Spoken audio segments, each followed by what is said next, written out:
Yes man, sa pag-usab, mayong adlaw diya sa inyong tanan. No, naday ko diri sa among bukid karon. So na lang daw ko'y klaruhon sa tanan, no. So sa mga wala nakasakay sa kong mga joke. So mangayo lang day kog pasaylo sa inyo sa mga lapses. Kitang tanan tao, wala man joy perpekto diri sa kalibutan. Pero diha man kita mugikan sa mga kamalian bago ta makaamgo, mga maabot ta sa mga tama nato nga panghimuon. So mangayo lang day kog pasaylo sa inyo ha, sa mga wala nakasakay sa akong mga joke, no.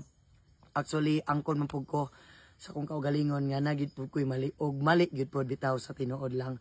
Actually, nadungog lang man pugod nako ni sa mga sound sa budots manggod. Unya nadungog nako siya motong akong gigamit abi nako okay ra. Abi nako okay ra motong gigamit ako sa entertainment. Pinaagi sa kukuan wala pud ko naghuna-una nga lain di ay sa tanan.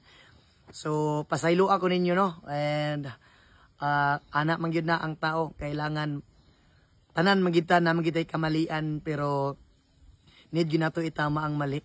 So samtang karon ginahinay-hinay na pud nako ag-adjust og ang tanan para maliwanagan pud mo, no. Og mura to, dagang salamat sa inyo tanan, and labi na sa mga kabatan-unan, sa mga kamagulangan, pasaylo ako ninyo sa mga joke nga dili maayo. Og mora to, daghang salamat sa inyo tanan.